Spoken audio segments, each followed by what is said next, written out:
Shalom, shalom, 11º dia.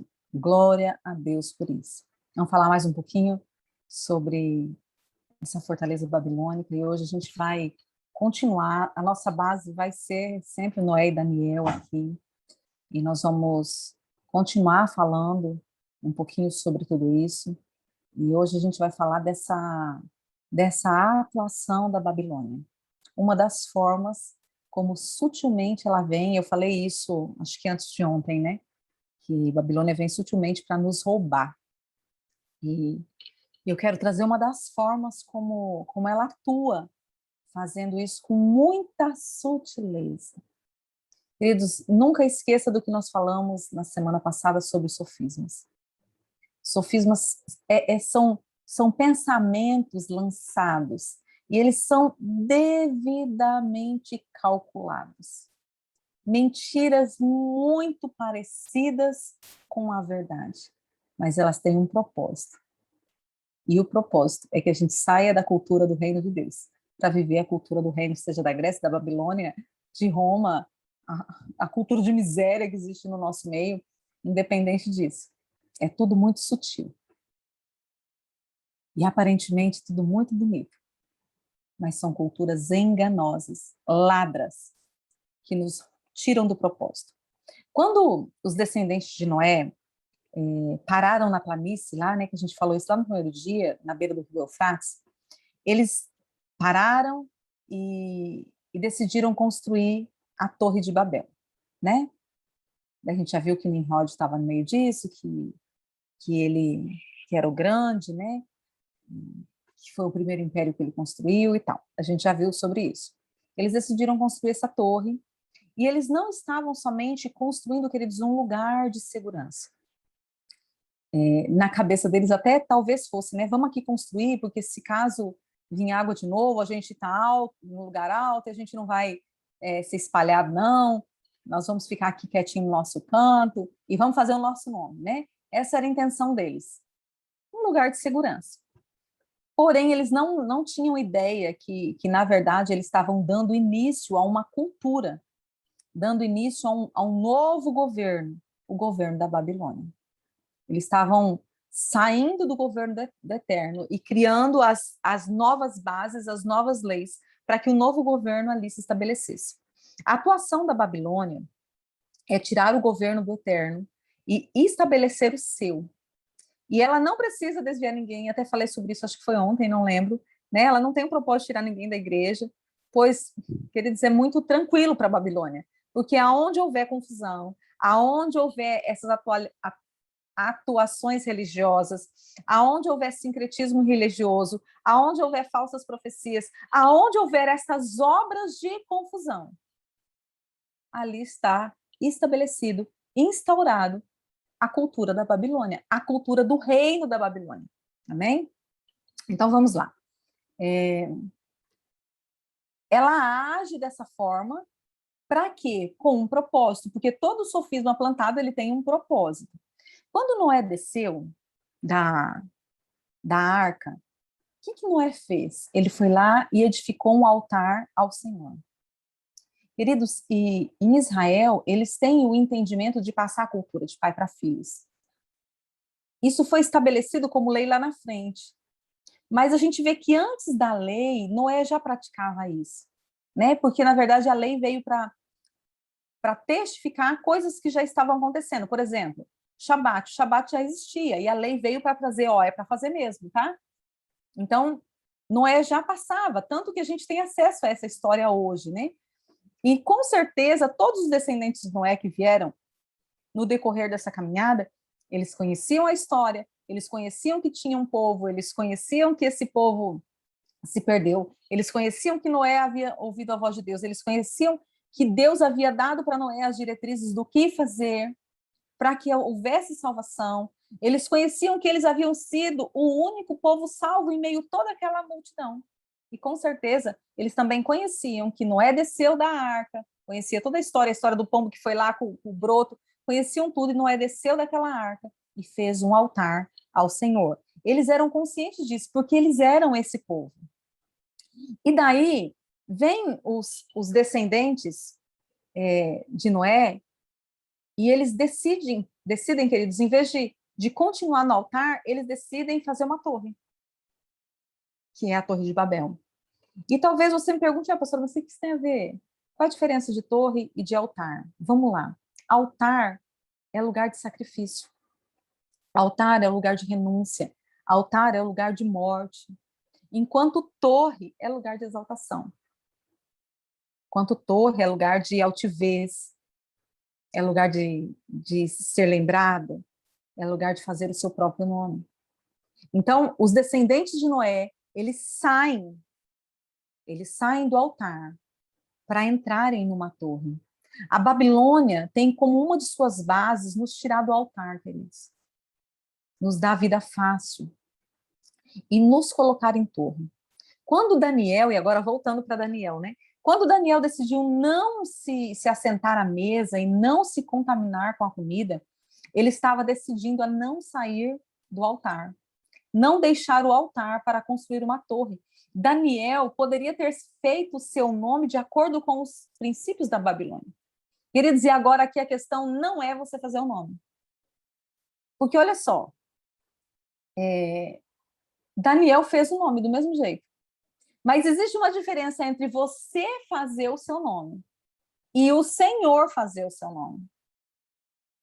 Porque o Senhor não tem problema de exaltar ninguém nessa terra, desde que essa exaltação esteja dentro do seu propósito. Uma das coisas, quem me acompanha aí sabe que uma das coisas que eu mais falo é: o lugar que você é grande é dentro daquilo que Deus estabeleceu para você ser. Nesse lugar você tem autoridade, nesse lugar você é grande na terra, você é grande no céu. O lugar grande não é o lugar que eu almejo. Eu quero ser conhecido como, vamos, Hillsongs. Não estou falando que Hillsongs está errado não, tá, queridos? Em nome de Jesus. Eu estou dizendo que Hillsongs é conhecido, né? Eu quero cantar e ser conhecida como Hillsongs. Tá, e Deus tem isso para você? Se Deus tiver, não tem problema nenhum. E daí você não precisa fazer, porque o próprio Deus vai te levar nesse lugar. Você consegue entender a diferença?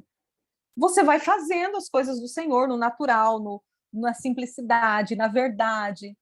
E o Senhor vai criando as conexões, e o Senhor vai te colocando nos lugares, o Senhor vai fazer. Deus tinha para Daniel fazer dele grande.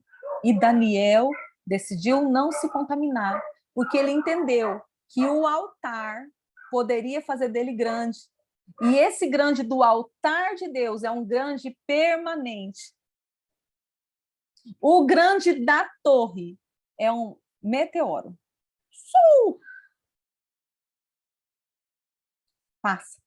Passa rapidinho.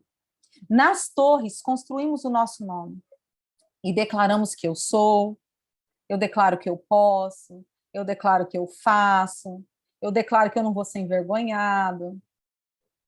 Mas no altar eu declaro que ele é, que ele faz, que é ele que muda. Queridos, nós pegamos isso aqui, eu quero voltar para a torre.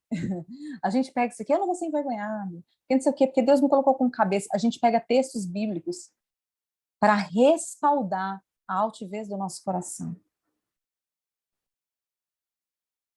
Se você tem consciência que você não vai ser envergonhado, te cala. Porque o Deus que te chamou, ele é poderoso o suficiente para te justificar. Para estabelecer justiça sobre todas as causas. Te cala.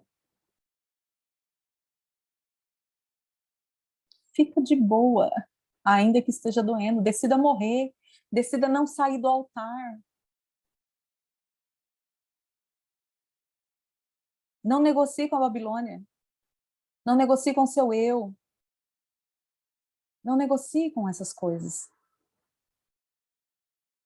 Porque as torres podem te fazer grandes. As torres podem te fazer conhecido. As torres podem soprar o seu nome. E as torres vão denunciar a sua queda. Fica no altar. Negocia não. Não queira ser. Não queira você ser engrandecido. Que a sua vida seja para engrandecer a Ele. Hoje, nós vemos igreja, e quando eu estou falando igreja, eu não estou falando de templos físicos, eu estou falando de pessoas. Nós vemos igrejas que deixaram o altar, estão levantando torres de fama, que saíram da cultura do céu, queridos, totalmente, estão vivendo a cultura da Babilônia, fazendo o seu nome, correndo atrás do ser, e daí o pior, fazendo tudo isso em nome de Deus. Deus me chamou. Não, eu vou fazer, porque Deus falou, eu vou. Querido, se Deus te chamou, vou dizer de novo, pastora, Deus falou que eu vou ter uma multidão. Que bênção. Comece cuidando de um. Queridos, o apóstolo Éder, nossa, porque assim, a gente veio de uma cultura bem contaminada, tá? Vamos expor aqui. Eu gosto de me expor porque às vezes a gente vai ministrando isso, parece que a gente está tudo certinho, tudo perfeitinho, né? E não é não, queridos, a gente apanha bastante. Apanha de Deus, apanha do pai, o pai físico, Éder. A gente veio de uma cultura bem contaminada, né? De uma cultura cristã, mas de uma cultura de competição, de um ser maior do que o outro, de um aparecer mais do que o outro. E o apóstolo Éder pegou a gente tudo terebento, assim, ainda. E o apóstolo Éder falava assim para a gente constantemente, cuide de um.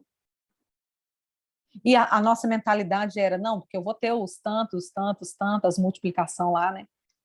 Cuida de um. Quando Deus vê que você está pronto, ele manda outro. E daí, quer dizer, ele pegou a gente, tudo que já era líder, tudo que tinha uma galera, né? E Deus tratou a gente, tá? Queridos, tem um testemunho de uma missionária que agora eu não lembro quem que ela ganhou. Não sei se foi Billy Graham. Eu não lembro. Mas eu vou contar o testemunho assim mesmo. O Senhor havia falado para ela era missionária, e o Senhor havia falado que ela ia ganhar uma multidão. E ela foi para os Estados Unidos evangelizar. E ela passou anos nos Estados Unidos, evangelizou, e não ganhou ninguém. E daí ela decidiu voltar para sua terra, frustrada, decepcionada, porque como? Que missionária sou eu, né? E daí ela, no último dia, ela deu uma Bíblia para uma pessoa. E essa pessoa, se eu não estou enganada, foi o Billy Graham, um dos maiores evangelistas. Ela ganhou ou não ganhou uma multidão? O Senhor vai te dar uma multidão? Glória a Deus. Comece por um. Sabe, saia dessa cultura. Queridos, vocês acham que em Deus, dentro dos propósitos de Deus, o zelador da igreja é menor do que o apóstolo da igreja? Não é, queridos. O apóstolo não dá conta de fazer tudo, e o zelador não ia dar conta de fazer o que o apóstolo dá, porque chamados são diferentes. Mas os chamados, eles servem para se completar. E você é grande dentro daquilo que Deus te chamou, não saia do altar. E se você saiu, em nome de Jesus, volta. Não queira fazer o seu nome. Não queira ser aquilo que Deus não te chamou para ser. Você vai ter uma vida frustrada. A sua vida de paz, de segurança, a sua zona de conforto. E agora eu não estou dizendo de zona de conforto no sentido de, isso aqui é meu lugar, ninguém me tira daqui. Não, eu estou dizendo que a sua zona de estabilidade, de segurança, o seu lugar seguro, é dentro daquilo que Deus chamou para ser. Pastora, mas olha, eu não queria ser isso aqui, não. Por quê? Sai da mentalidade de competição, sai da mentalidade de comparação, sai da mentalidade de inferioridade. Eu preciso de você. Você precisa de mim. Nós precisamos de Cristo até o fim. Fique firme. Deixa o Senhor te tornar grande no lugar que Ele tem para você. Não negocie. Não faça como os descendentes de Noé fizeram. Não saia do altar para construir uma torre. Porque você pode estar construindo um Iraque que vai matar cristãos. Nós vamos hoje fazer a renúncia de Lilith. Lilith é uma deusa babilônica e ela trabalha com todo tipo de mutação, de engano. Que o Senhor limpe a sua essência, que o Senhor queime você de dentro para fora, que os seus códigos genéticos sejam queimados, alinhados, que a sua mente seja reprogramada para pensar com a mente de Sião, que a sua visão seja alinhada aos propósitos do Pai e que o altar seja o lugar do seu prazer. Eu te abençoo para esse dia. Eu te abençoo para esse dia de arrependimento. Eu te abençoo para você ter força e não somente sair das torres, mas destruir essas torres e se voltar para o altar do Pai. Amém? Shalom, shalom. Que o Senhor te guarde. Que o Senhor te guarde. Nos vemos amanhã.